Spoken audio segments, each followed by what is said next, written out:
Hello again. You can't see me right now because today I am doing my book haul for August for my YA books. And there is no way I can actually hold all of these books. So I decided to just show you them here before I actually sit down and talk about them. So there are, I believe, 25 books around that I picked up for my August book haul for YA books. So these are all the books. Now let me start talking about them. Alrighty, let me start talking about all of these YA books I got for the month of August. First one here, The Dark Beneath the Ice. All around me, as if from behind the walls, comes that same quiet, insistent sound. Knock, knock, knock, knock, knock, knock.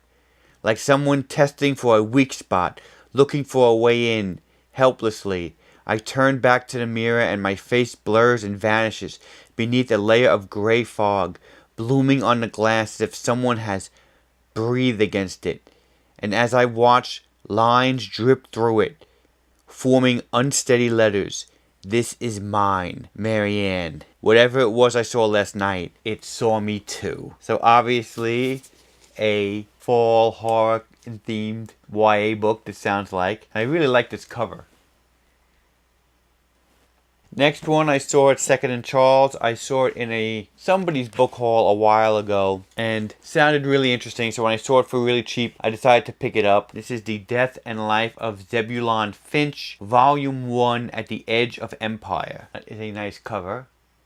It says, Zebulon Finch is 17 years old. He has been 17 years old for over a century. Ambitious and heartbreaking, The Death and Life of Zebulon Finch, Volume 1, At the Edge of Empire is an epic saga of a young man's search for the meaning of life and death. That is that book. Next one is The Truth Lies Here. Penny Hardjoy has been obsessed with the truth ever since the day she found out her father doesn't really believe in the phenomenon he writes about in tabloid Strange World. So long searching for Bigfoot and alien visitors, Penny spent her whole life since then cultivating her journalistic integrity and focusing on the facts. But everything changed when she arrived in Bone Lake, Michigan, to spend the summer with dear old Dad and find he's gone missing while investigating a new story. 2 local teens are missing also, and a hiker died in the woods a few months back. With the help of the boy next door, Dex, and Bone Lake's star quarterback, Micah, Penny sets off to find her father, but the deeper she digs, the weirder things start to get. Townspeople repeating the same phrases verbatim, men in black suits trolling around Main Street, chunks of her memory gone missing. Pretty soon, Penny's research leads her to the long-ago meteorite crash in Bone Lake's woods, and she's going to have to reconsider her definition of real if she wants answers. So obviously, for Halloween time, there has been a lot of spooky YA teen books coming out. And here's a book I got cheap at Books A Million. I would dine to read this book. This is the Neal Shusterman Scythe book. I know this has been around BookTube for a long time, so I was finally glad to get it. It says, Thou shalt kill, a world with no hunger, no disease, no war, no misery.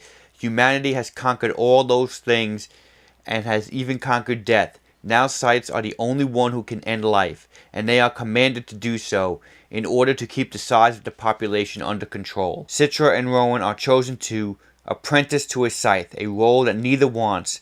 These teens must master the art of taking life, knowing that the consequences of failure could mean losing their own. Scythe is a debut of a thrilling new series by National Book Award winning author Neal Shusterman, in which Citra and Rowan learn that a perfect world comes only with a heavy price. And I am completing my V.E. Schwab, Victoria Schwab collection. I picked up The Dark Vault, which is 2 novels, I guess, Unlock and The Archive. Imagine a place where the dead rest on shelves like books. Each body has a story to tell, a life seen in pictures only librarians can read.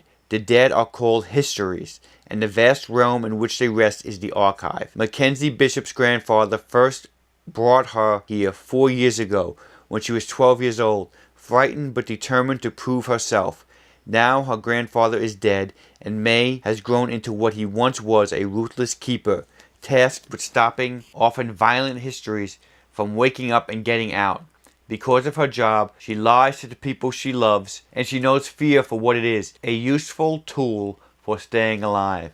Follow Mackenzie as she explores the boundaries between the living and dying, sleeping and waking, through these two timeless novels, now bound together in this thrilling collection. With stunning prose and a captivating mixture of action, romance, and horror, The Dark Vault delves into a richly imagined world where no choice is easy, and love and loss feel like two sides of the same coin. Sounds really interesting. I got City of Ghost by Victoria Schwab. Ever since Cass almost drowned, okay, she did drown, but she doesn't like to think about it, she can pull back the veil that separates the living from the dead and enter the world of spirits. Her best friend is even a ghost, so things are already pretty strange. But they're about to get much stranger. When Cass's parents land a gig hosting a TV show about the world's most haunted places, the family heads off to Edinburgh, Scotland. Here, graveyards, castles, and secret passageways teem with restless phantoms, and when Cass meets another girl who shares her gift, she realizes how much she still has to learn about the veil and herself. And she'll have to learn fast. The City of Ghost is more dangerous than she ever imagined. That sounds interesting. Next one. Grace and Fury. Bold, brutal, and beautiful. Serena Tessero has been groomed her whole life to become a Grace. Someone to stand by the heir to the throne as a shining, subjugated example of the perfect woman. It's her chance to secure a better life for her family and to keep her headstrong and rebellious younger sister, Nomi, out of trouble. But when Nomi catches the heir's eye instead, Serena is the one who takes the fall for the dangerous secrets her sister has been hiding. Trapped in a life she never wanted, Nomi has only one option: surrender to her role as a Grace until she can use her position to save Serena. But this is easier said than done. A traitor walks the halls of the Palazzo, and deception lurks in every corner.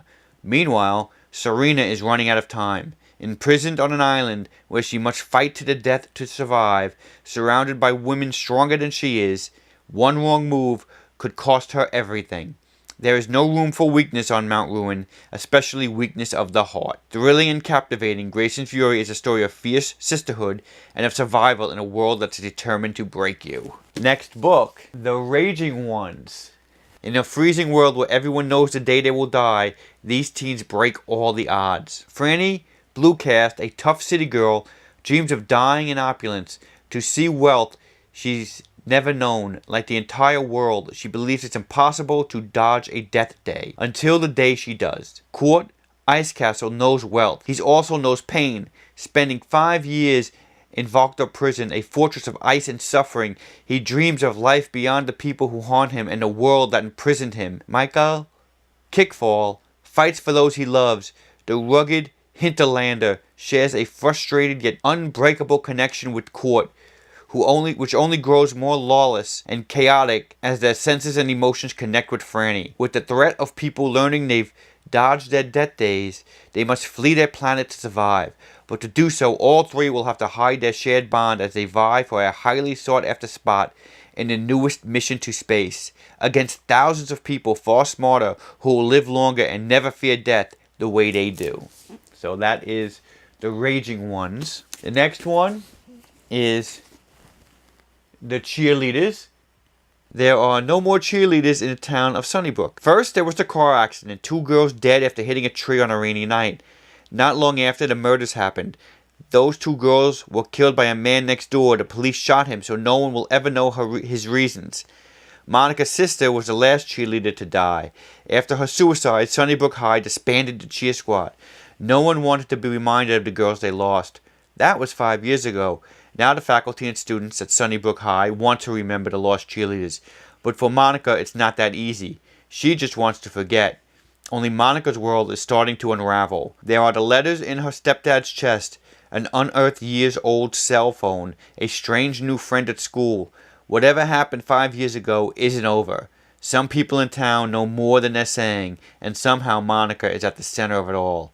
There are no more cheerleaders in Sunnybrook, but that doesn't mean anyone else is safe. Next book I'm going to talk about is Hearts of Thorns. I don't know if it's coming through with this ring light, but let me read what this one's about. In a world where only women can possess magic, and every woman is suspected of having it. The half-girl, half-god, Gwarish, are feared, revered, and hunted. After training under her father and his infamous hunters, Mia is determined to scour the four kingdoms and enact the hunter's creed. Heart for a heart, life for a life. But then her father announces a quite different future. She will marry Prince Quinn, heir to the throne. Just like that, smart, headstrong Mia is thrust into the last role she ever wanted. Pretty wifey bauble to the future king. So on the eve of her wedding, Mia plots a daring escape, only to discover the unimaginable. She has magic. She may be a huntress, but she's also a Gwenrush. As the truth comes to light, Mia must untangle the secrets of her own past. Friends darken into foes, and logic begins to fray, as do the rules she has always played by. If Mia wants to survive, she must learn to trust her heart, even if it kills her. Yeah, it was a big month. Let's keep going. Next book I got was The Forest Queen. When 16-year-old Sylvie's brother, John, becomes sheriff of Woodshire, she feels powerless to stop his abuse of the local commoners. And when John plots to marry her off, Sylvie fears she will never see her beloved home again. She runs away to the forest with her dearest friend, a handsome young huntsman named Bird, and soon a girl called Little Jane, a midwife named May Tuck, and a host of other villagers join them. Together they form their own community and fight to right the wrongs perpetuated by the king and his noblemen. But even Sylvie can't imagine the depths of depravity her brother is willing to sink to, until the terrible day she's forced to confront him. Can she overcome the evil in her own family in order to save the people of Woodshire, as well as the new family she's created for herself? Perfect for fans of fairy tale retellings, this smart, gorgeously written take on Robin Hood goes beyond the original's focus on economic justice to explore love, gender roles, the healing power of nature, and what it means to be a family. So I am definitely looking forward to this one. This is The Forest Queen. And here's another one I've seen a lot on BookTube lately. Sea Witch. Ever since her best friend Anna drowned, Evie has been an outcast in a small fishing town, hiding her talents, mourning her loss, drowning in her guilt. Then a girl with uncanny resemblance to Anna appears offshore, and though the girl denies it, Evie is convinced that her best friend actually survived, that her own magic wasn't so powerless after all. And as the two girls catch the eyes and hearts of two charming princes, Evie believes that she might be finally have a chance at her own happily ever after. But magic isn't kind, and her new friend has secrets of her own. She can't stay in Havenstad or on two legs unless Evie finds a way to help her. Now Evie will do anything to save her friend's humanity, along with her prince's heart, harnessing the power of her magic, her ocean, and her love until she discovers too late the truth of her bargain. The rise of Hans Christian Andersen's iconic villainess is a heart-wrenching story of friendship, betrayal, and a girl pushed beyond her limits to become a monster. So this is Sea Witch. Next book is called Hidden Pieces. My inner pieces, I don't show those to hardly anyone. Embry Woods has secrets. Small ones about her past, bigger ones about her relationship with town hero Luke and her feelings for someone new. But the biggest secret she carries on with her is about what happened at the Seacliff Inn, the fire, the homeless guy. Everyone thinks Embry is a hero too, but that couldn't be further from the truth. Embry thinks she'll have to take the secret to her grave until she receives an anonymous note. Someone else knows the truth. Next comes a series of threatening messages asking Embry to make impossible choices, forcing her to put her loved ones at risk. Someone's playing a high-stakes game where no one in Embry's life is safe, and their last move is murder. Next one, These Rebels' Waves. Ageless is a soldier. 5 years ago, she helped the magic-rich island of Grace Lorraine overthrow its oppressive Argrid, a country ruled by religion, but adjusting to post-war life has not been easy. When an Argridian delegate vanishes during peace talks with Grace Lorraine's new council, Agrid demands brutal justice, but Lou suspects something dangerous is at work. Devereaux is a pirate. As one of the Stream Raiders who runs rampant on Grace Lorraine, he scavenges the island's magic plants and sells them on the black market. But after Agrid accuses raiders of the diplomatic abduction, Vex becomes a target. An expert navigator, he agrees to help Lou find the Agridian, but the truth they uncover could be deadlier than any war. Bennett is a heretic, the crown prince of Agrid. He harbors a secret obsession with Grace O'Ray's forbidden magic. When Ben's father, the king, gives him the shocking task of reversing Agrid's fear for magic, Ben has to decide if one prince can change a devout country or if he's building his own pyre. So that is these rebel waves. Next one is the Crescent Stone. Power has its own price. This says, a girl with deadly lung disease, a boy with a tragic past, a bargain that brings life, but may cost more than anyone can imagine. Madeline Oliver has never wanted for anything, but now she would give everything just to breathe. Jason Wu skates through life on jokes, but when a tragedy leaves him guilt-stricken, he promises to tell only the truth, no matter the price. When a mysterious stranger named Hanal appears to Madeline and offers to heal her in exchange for 1 year of service to his people, Madeline and Jason are swept into a strange land where they don't know the rules and where the decisions carry consequences that reach farther than they could ever guess. So, that definitely sounds interesting. Next one is Girl at the Grave. As a child, Valentine saw her mother murder the wealthiest man in their Connecticut town, and they hang at the gallows. Neglected by her father, she learned to fend for herself, living in a crumpled estate that feels haunted by the past. Now a top student at Drake Academy, she's determined to prove herself and overcome her mother's crimes. But like all small towns, Fevers Crossing has a stifling long memory, and when a new string of murders occur, all signs point to the daughter of a killer as the most likely suspect. Outcast and isolated, Valentine finds an unlikely ally in Rowan Blackshaw, the son of the man his mother murdered all those years ago. Vowing to finally clear her family's name, Valentine hunts for the real killer. Her search leads her to dangerous, powerful families, the graveyard nestled between her home and even her own psyche, where she must finally face the dark secrets hidden there. So that is The Girl at the Grave. Next one is Dance of Thieves. A stunning new adventure set in the kingdom of the Remnant. A formidable outlaw family that claims to be the first among nations. A son destined to lead, thrust suddenly into power. 3 fierce young women of the Ratan, the Queen's premier guard, a legendary street that's leading a mission determined to prove herself, a dark secret that is a threat to the entire continent. When outlaw leaders meet reformed thief, a cat-and-mouse game of false moves ensues, bringing them intimately together in a battle that must cost them their lives and their hearts. It's got a nice map here on the inside cover, if you can see that.